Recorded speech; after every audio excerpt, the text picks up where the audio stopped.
Wait, don't spend these Washington quarters yet. If you have a 1965 or 1971 quarter, take a closer look before you put it back into circulation. These coins may look ordinary, but their condition, tiny details, and possible varieties can make some examples much more interesting to collectors. So grab your 1965 and 1971 quarters, because in this video, we're checking the details most people completely miss. The coin number 1. Stop before you spend that 1965 Washington quarter. Take one more look. This little 25-cent coin marks one of the biggest changes in American coin history, and some 1965 quarters can be much more interesting than an ordinary coin. But here's the catch. The date alone does not make it rare. You need to check the condition, the design, the edge, and especially for unusual varieties. So grab your 1965 quarter, because in this video, we're going to find out exactly what makes this coin worth a second look. The 1965 Washington quarter is one of those coins that can easily be overlooked. At first glance, it looks like an ordinary quarter. You see George Washington on the front, the familiar eagle design on the reverse, and the date 1965. But this particular year has a very important place in American coinage history. Why? Because 1965 was the beginning of the new clad quarter era. Before 1965, regular Washington quarters were made from 90% silver, but rising silver prices and a shortage of circulating coins pushed the United States toward a new composition. Beginning with the 1965 dated quarters, the regular circulation coins were made with a copper-nickel outer layer over a pure copper center. So if you find a normal 1965 quarter and think, this must be a silver quarter because it's old, stop right there. A regular 1965 Washington quarter is not a 90% silver quarter. It is a clad quarter weighing about 5.67 grams, with a copper core and copper-nickel outer layers. And that brings us to something very important. Don't judge this coin only by its age. The United States Mint produced an enormous number of 1965 quarters. PCGS lists a mintage of approximately 1.82 billion for the regular 1965 Philadelphia issue. That means an ordinary circulated 1965 quarter isn't automatically rare just because it is more than half a century old. But here's where the story gets much more exciting. Some 1965 quarters have characteristics that collectors actively look for. And one of the most interesting areas is die varieties. PCGS recognizes several important 1965 varieties, including DDO FS101, DDO FS102, and DDR FS801. DDO means double die obverse. And this is completely different from a coin that simply has a scratch or damage. A genuine double die happens during the die-making process. The design on the die can show a doubled impression, and that doubled design can then be transferred onto the coins struck from that die. The famous 1965 FS101 double die obverse is particularly interesting because the doubling can be visible on areas including Liberty, In God We Trust, the date, and parts of Washington's profile. So if you're holding a 1965 quarter right now, don't just look at Washington's face. Look at the lettering.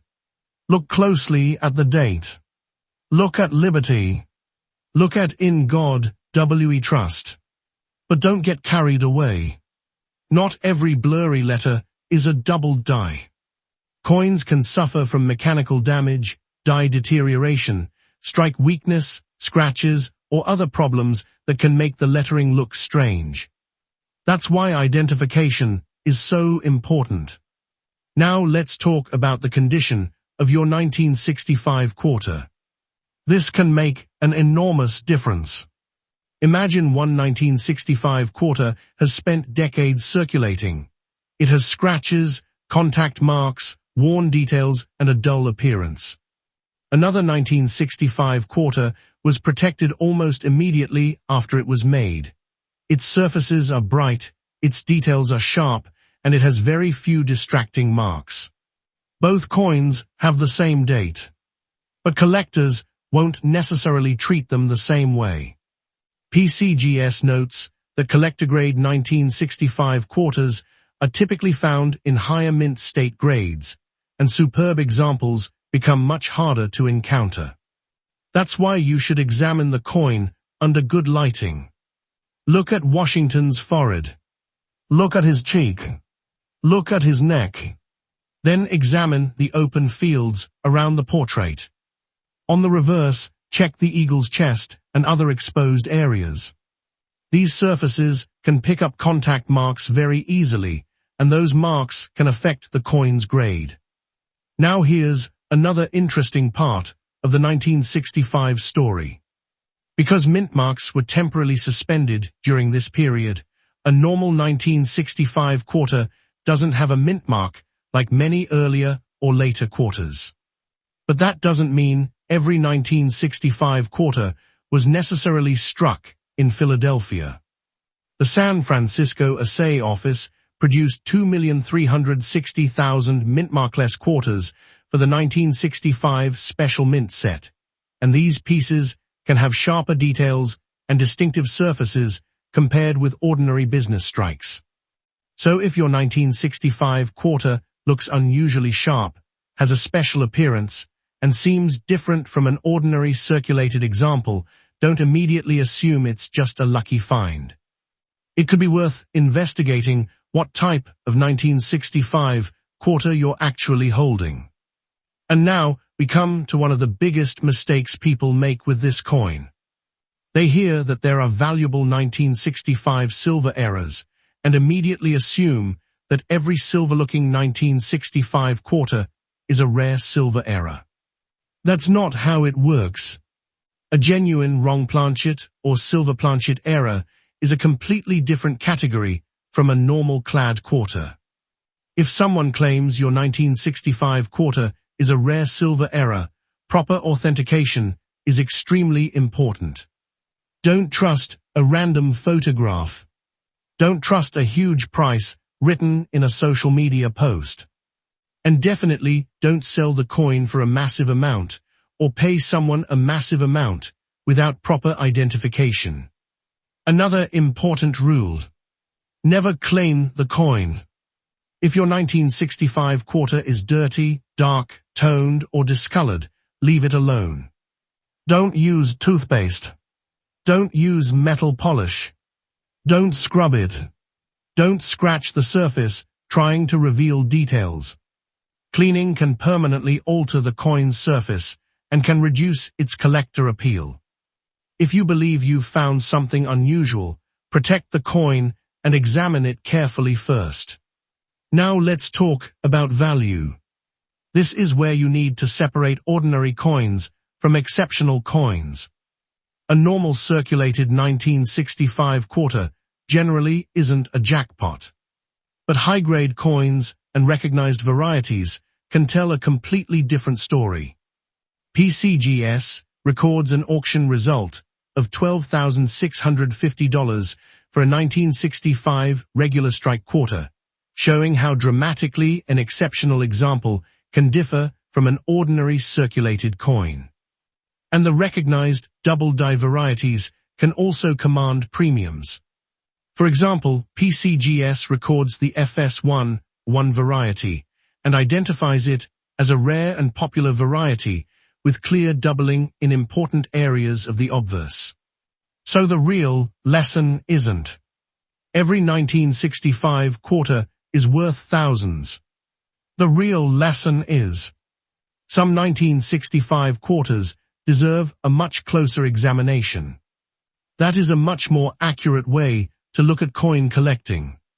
So if you find a 1965 Washington quarter in your pocket, an old jar, a drawer, or a collection, don't automatically throw it back into circulation.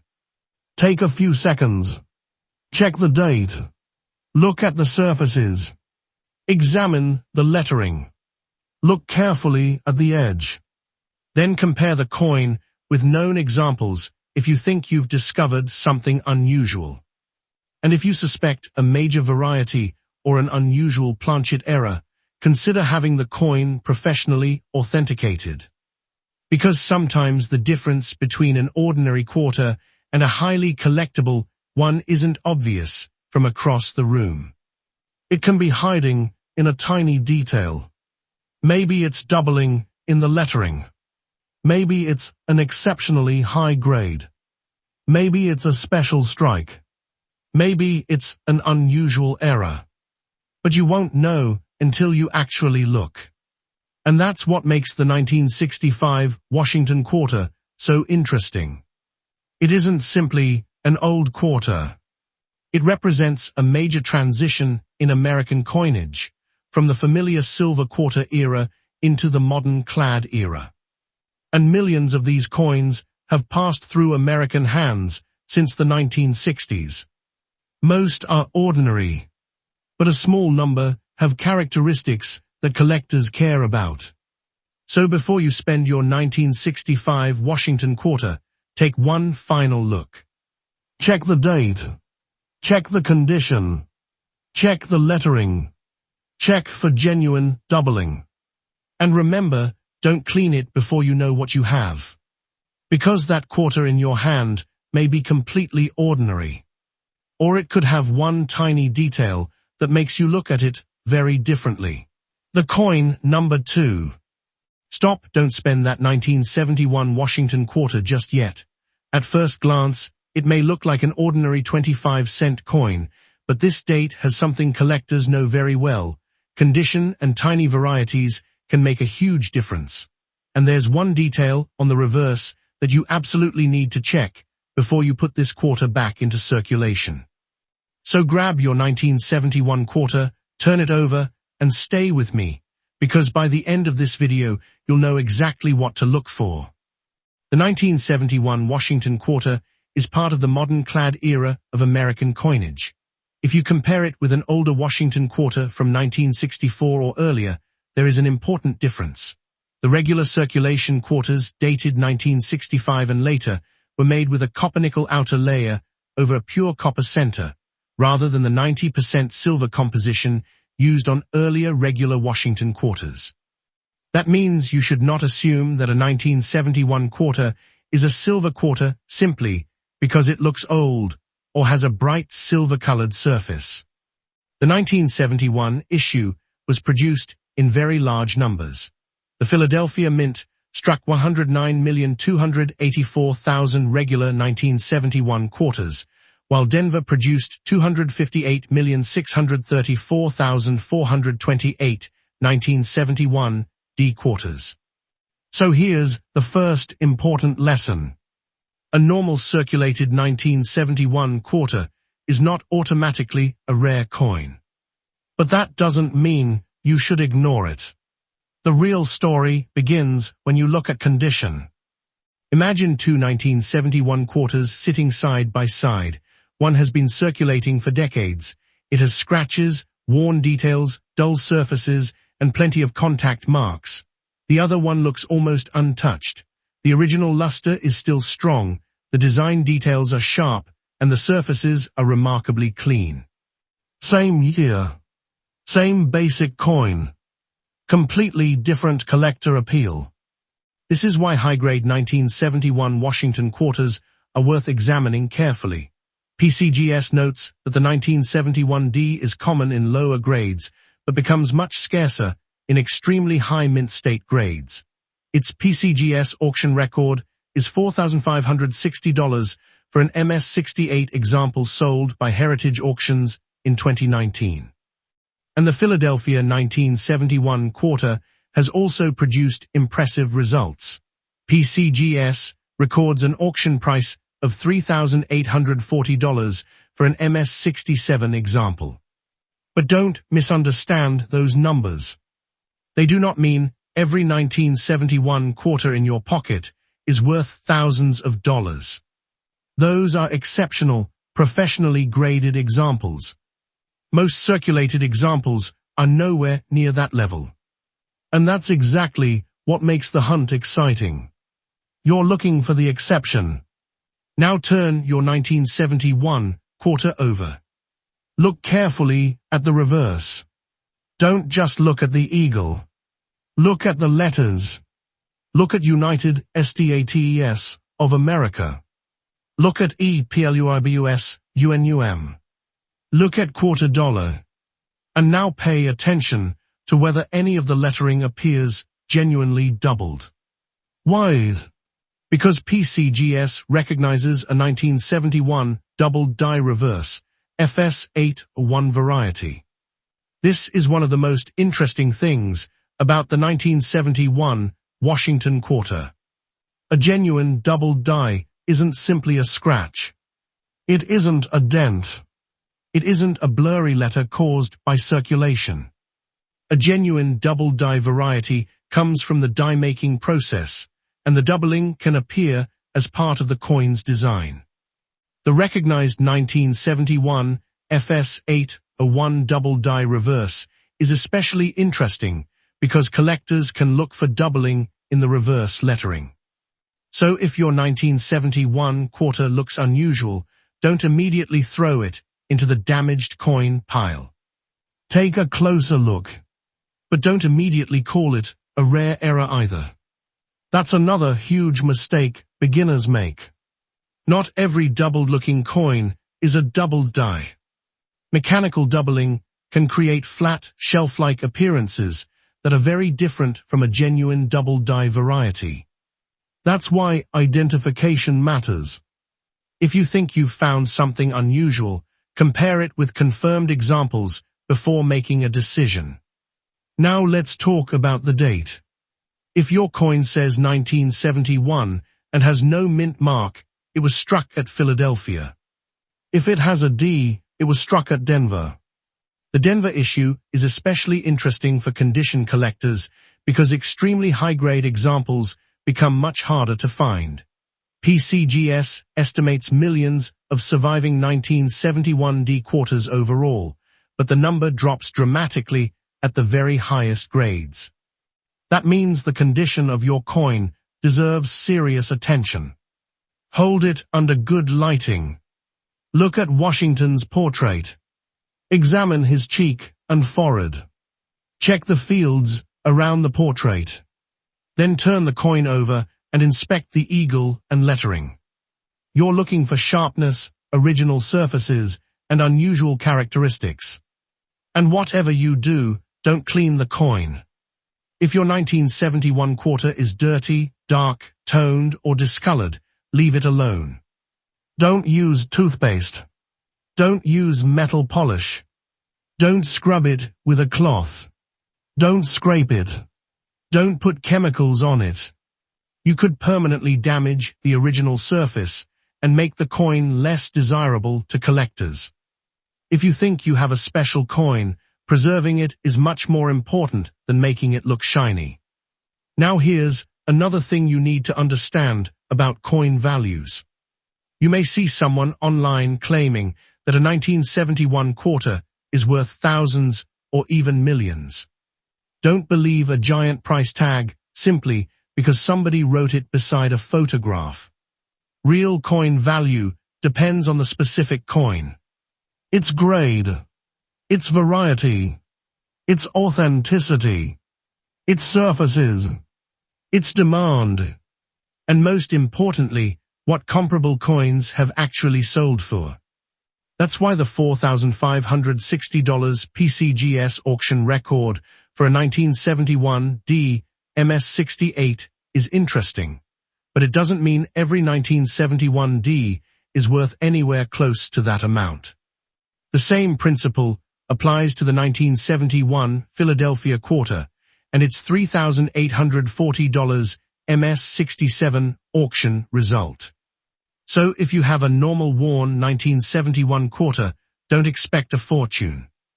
But if you find an unusually sharp example with beautiful surfaces or a genuine recognized variety, that's when you should pay much closer attention. And this is what makes coin hunting so addictive. You can have hundreds of ordinary coins pass through your hands. Then one coin makes you stop. Maybe the surfaces look completely different. Maybe the lettering shows something unusual. Maybe the coin has an incredible strike. Maybe you discover a recognized double-die variety. And suddenly, that ordinary-looking quarter becomes a coin worth researching. So if you're checking your 1971 Washington quarter right now, here's what I want you to remember. First, confirm the date. Second, check whether there is a mint mark. Third, examine the condition. Fourth, turn it over and carefully inspect the reverse lettering. Fifth, if you think you see doubling, don't assume, identify it. And finally, never clean the coin before you know what you have. The 1971 Washington quarter isn't valuable simply because it's old. Its real interest comes from the unusual combination of condition, varieties, and exceptional examples.